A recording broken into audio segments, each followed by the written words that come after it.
నమస్తే అండి, నా పేరు డాక్టర్ సాయి దీపక్. నేను సిటీ న్యూరో సెంటర్ బంజారా హిల్స్లో Parkinson's and movement disorder clinic director.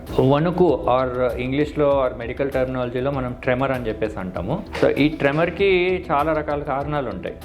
For example, just మనం ఎప్పుడన్నా టెన్షన్ పడినప్పుడు మనం చూస్తూ ఉంటాము, వణుకు వస్తూ ఉంటుంది, యాంగ్జైటీ ఆర్ స్ట్రెస్ ఆర్ భయపడినప్పుడు కూడా మనము చూసినామంటే ఒక్కోసారి చేతులు వణకడం, కాళ్ళు వణకడం ఇట్లా చూస్తూ ఉంటాము. ఇది కాకుండా కొంతమందికి థైరాయిడ్ ప్రాబ్లమ్స్, ఎస్పెషలీ థైరాయిడ్ ఎక్కువ పనిచేస్తుంది అనుకోండి, థైరాయిడ్ గ్రంథి, హైపర్ థైరాయిడిజం అని చెప్పేసి అంటాం. సో ఈ సిచ్యువేషన్లో కూడా వణుకు అనేది రావచ్చు. ఇది కాకుండా ఒక్కోసారి విటమిన్స్ తక్కువ, లైక్ B12 డెఫిషియన్సీస్లో కూడా ఒక రకమైన వణుకు ఆర్ ట్రెమర్ అనేది మనం చూడొచ్చు అనమాట. సో ఇవి కామన్గా మనం చూసే రీజన్స్. ఇవి కాకుండా ఈ న్యూరో డిజనరేటివ్ డిజార్డర్స్ అని చెప్పేసి అంటాం. అంటే ఎక్కడైతే బ్రెయిన్లో నరాలు డ్యామేజ్ అవుతూ ఉంటాయి కొన్ని జబ్బుల్లో, ఆ జబ్బుల్లో కూడా వణుకు అనేది మనం చూస్తూ ఉంటాం. కామన్గా మనం చూసేది పార్కిన్సన్ డిజీజ్ అని చెప్పేసి అంటాము. సో దీంట్లో బ్రెయిన్లో కొన్ని డోపమిన్ అనే పదార్థం తయారు చేసే నరాలు డ్యామేజ్ అయినప్పుడు చేతులు కానీ కాళ్ళు కానీ ఈ వణుకు అనేది మనం కామన్గా చూస్తూ ఉంటాం అనమాట. ఈ పార్కిన్సన్సే కాకుండా ఇంకొంతమందికి ఎసెన్షియల్ ట్రెమర్ అని చెప్పేసి ఉంటుంది. సో ఈ ఎసెన్షియల్ ట్రెమర్ అనేది ఏంటి అంటే, ఈ ఫ్యామిలీలో కొంతమందికి ఏదైనా వస్తువు పట్టుకున్నప్పుడు వణుకు అనేది చూస్తూ ఉంటాము. అది వంశపారంపరంగా ఈ వాళ్ళ పిల్లలకి రావడము ఇట్లా చూస్తూ ఉంటాం అనమాట. సో ఈ ఎసెన్షియల్ ట్రెమర్లో ఏమంటే ఏదైనా వస్తువు పట్టుకున్నప్పుడే మెయిన్గా వణుకు అనేది చూస్తాం. ఈ పార్కిన్సన్స్ జబ్బులో ఏమి అంటే ఏం వస్తువు పట్టుకోకుండా గమ్మని ఊసినప్పుడు కూడా వణుకు అనేది చూస్తూ ఉంటాం అనమాట. సో ఇవే కాకుండా కొంతమందికి చిన్న మెదడు ఏమన్నా దెబ్బతిందనుకోండి, ఎస్పెషలీ ఈ ఆల్కహాల్, ఈ మందు అలవాటు ఉన్న వాళ్ళలో ఈ బ్రెయిన్ డ్యామేజ్ అయ్యి చిన్న మెదడు డ్యామేజ్ అయ్యి దానివల్ల కూడా వణుకు రావచ్చు.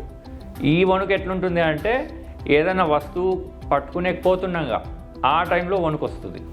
దీన్ని ఇంటెన్షన్ ట్రెమర్ అని చెప్పేసి అంటాం. సో ఆర్ సెరిబెల్లా ట్రెమర్ అని చెప్పేసి అంటాం. సో ఇట్లా చిన్న మెదడు డ్యామేజ్, ఆల్కహాలిజం, దీంట్లో కూడా వణుకు అనేది మనం కామన్గా చూస్తూ ఉంటాము. సో ఇవి కాకుండా న్యూరోపతిక్ ట్రెమర్ అని చెప్పేసి అంటాం. దీంట్లో ఎట్లుంటుంది అంటే, కాళ్ళల్లో చేతుల్లో నరాలు ఏమైనా డ్యామేజ్ అయినాయంటే దానివల్ల వణుకు రావచ్చు. సో దీన్ని వచ్చేసి న్యూరోపతిక్ ట్రెమర్ అని చెప్పేసి అంటాం అనమాట. సో ఈ రకంగా రకరకాల కారణాల వల్ల మనం వణుకు అనేది చూస్తూ ఉంటాం అనమాట. సో వణుకుకి ట్రీట్మెంట్ అంటే ఏ కారణం వల్ల వణుకు వస్తుంది అన్న దానిపైన డిపెండ్ అవుతుంది వణుకు ట్రీట్మెంట్. ఎగ్జాంపుల్ మనం తీసుకున్నాం అనుకోండి, ఈ థైరాయిడ్ వల్ల థైరాయిడ్ ఎక్కువ పనిచేస్తుంది. సో థైరాయిడ్లో ఏం ప్రాబ్లం ఉంది, థైరాయిడ్కి ట్రీట్మెంట్ ఎట్లా ఇవ్వాలా, ఆ ట్రీట్మెంట్ మనం తీసుకున్నామంటే దాంతో వణుకు తగ్గే అవకాశాలు ఉంటాయి. ఆర్ యాంగ్జైటీ డిజార్డర్ అంటే ఏం కారణం లేకుండానే టెన్షన్ పడడం, యాంగ్షియస్గా ఫీల్ అవ్వడం, భయపడడం, ఇట్లాంటి జబ్బున్న వాళ్ళల్లో యాంటీ యాంగ్జైటీ మెడికేషన్స్ ఇచ్చినామంటే దాంతో వణుకు కూడా తగ్గే అవకాశాలు ఉంటాయి. ఇంకొంతమంది ఏమైనా విటమిన్ B12 లోపం, లేకపోతే న్యూరోపతి, నరాల డ్యామేజ్, చేతుల కాళ్ళలో నరాల డ్యామేజ్, ఇట్లా న్యూట్రిషనల్ డెఫిషియన్సీ వల్ల ఏమైనా వణుకు వచ్చిందంటే ఆ పర్టికులర్ విటమిన్ సప్లిమెంటేషన్ ఇచ్చినామంటే వణుకు తగ్గే అవకాశాలు ఉంటాయి. ఇవి కాకుండా బ్రెయిన్లో ఏమైనా ప్రాబ్లం ఉందనుకోండి, ఫర్ ఎగ్జాంపుల్ మనం చెప్పినాం ఇందాక పార్కిన్సన్ డిజీజ్ అని చెప్పేసి అన్నాం. సో పార్కిన్సన్ డిజీజ్లో ఏమవుతుంది, డోపమిన్ తక్కువ అవుతుంది బ్రెయిన్లో.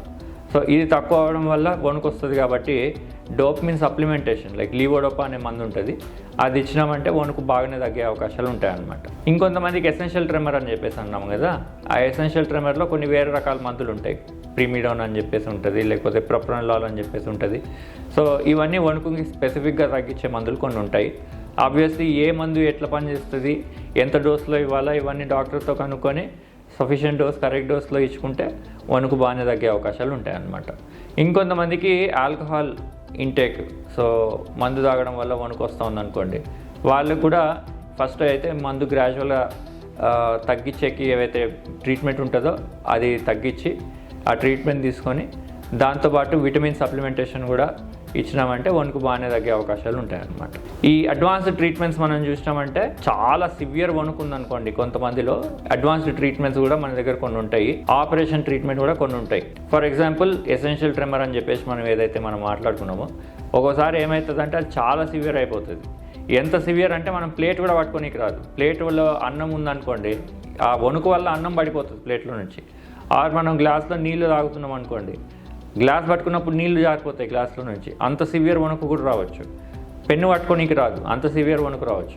సో ఫస్ట్ ట్రీట్మెంట్ ఇచ్చి చూస్తాం టాబ్లెట్లతో మందులతో ట్రీట్మెంట్ అవ్వట్లేదు, అయినా వణుకు అట్లనే వస్తుంది అన్నప్పుడు, చాలా సివియర్ అయిపోతుంది అంటే సర్జికల్ ఆప్షన్ కూడా మన దగ్గర ఉంటాయన్నమాట. So one of the surgical options ఏమి అంటే డీప్ బ్రెయిన్ స్టిమ్యులేషన్ అని చెప్పేసి అంటాము. ఎస్పెషలీ బ్రెయిన్లో థలామస్ అనే ఒక ఏరియా ఉంటుంది. ఆ ఏరియాలో మనము ఎలక్ట్రోడ్స్ పెట్టేసి అక్కడ కరెంట్ స్టిమ్యులేషన్ చేసినామంటే థలామస్లోని ఒక పర్టికులర్ పార్ట్లో వణుకు బాగా తగ్గే అవకాశం ఉంటుంది అనమాట. సో అది ఎసెన్షియల్ ట్రెమర్లో వణుకు ఎక్కువ అయితే అది ఒక అడ్వాన్స్డ్ ట్రీట్మెంట్ ఆప్షన్. పార్కిన్సన్ జబ్బులో మనం చూసినామంటే సేమ్ డీప్ బ్రెయిన్ స్టిమ్యులేషనే కానీ వేరే ఏరియా. ఇదే కాకుండా వేరే ఏరియాస్ కూడా గ్లోబస్ పాలిటస్ అని చెప్పేసి అంటాము. ఆ ఏరియాలో కూడా మనం కరెంట్ స్టిమ్యులేషన్ ఇచ్చినామంటే వణుకు బాగానే తగ్గే అవకాశాలు ఉంటాయన్నమాట. సో ఇవి ఈ డీప్ బ్రెయిన్ స్టిమ్యులేషన్ అనేది చాలా వణుకు వస్తుంది, టాబ్లెట్లతో తగ్గట్లేదు అన్నప్పుడు మనం డెఫినెట్గా ఒక ఆప్షన్ లాగా కన్సిడర్ చేయొచ్చు. సో అది కొన్ని గంటల్లో కాదు. సో ఈ పార్కిన్సన్స్ డిజీజ్ మనం చూసినామంటే ఈ అపోమార్ఫిన్ ఇంజెక్షన్ అని చెప్పేసి ఒకటి ఉంటుంది. ఇచ్చినామంటే ఒక 15 నిమిషాల్లో అట్లా వణుకు తగ్గుతుంది, కానీ ఇంప్రూవ్మెంట్ మనకి 1 or 2 అవర్సే ఉంటుంది. అదేం పర్మనెంట్ సొల్యూషన్ కాదు అపోమార్ఫిన్ ఇంజెక్షన్ అనేది. సో దానికి మోర్ రెలవెంట్ సొల్యూషన్ అనేది యాక్చువల్లీ డీప్ బ్రెయిన్ స్టిమ్యులేషన్ అనమాట. అపోమార్ఫిన్ ఇంజెక్షన్ అనేది జస్ట్ రెస్క్యూ థెరపీ అని చెప్పేసి అంటాం. రెస్క్యూ థెరపీ అంటే ఏమి అంటే ఇప్పుడు సపోజ్ చాలా వణుకు వస్తుంది అనుకోండి అండ్ మీరు ఏదైనా ఫంక్షన్కి వెళ్ళాలా, ఆల్రెడీ మీరు ట్యాబ్లెట్లు వేసుకుంటున్నారు పార్కిన్సన్స్ జబ్బుకి, అయినా కానీ వణుకు అట్లనే ఉంది, తగ్గట్లే. సో ఇంకో గంటలో మీరు ఒక ఫంక్షన్కి వెళ్ళాలనుకోండి, జస్ట్ వెళ్ళేక ఒక 15-20 నిమిషాల ముందట ఆ అపోమార్ఫిన్ ఇంజెక్షన్ ఇచ్చినామంటే ఆ ఫంక్షన్ ఉన్నంతసేపు మేబీ గంటన్నర ఆ ఇంజెక్షన్ ఎఫెక్ట్ వల్ల వణుకు బాగానే తగ్గే ఇంప్రూవ్మెంట్ ఉండే ఛాన్సెస్ ఉంటాయి అన్నమాట. సో అదేమి మ్యాజిక్ ట్రీట్మెంట్ లాగా ఏం కాదు. ఆ ఇంజెక్షన్ తీసుకుంటేనే లైఫ్ లాంగ్ వణుకు రాకుండా ఉంటుంది అట్లా కాదు. ఇది జస్ట్ రెస్క్యూ థెరపీ.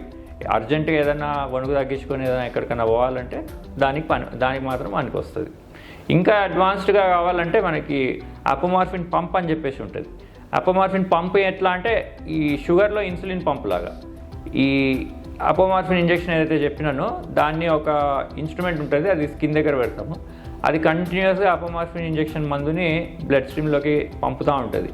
సో కంటిన్యూస్గా వెళ్తూ ఉంటుంది కాబట్టి అది లాంగ్ టర్మ్ వణుకుని తగ్గించే అవకాశాలు దాంతో ఉంటాయి అన్నమాట.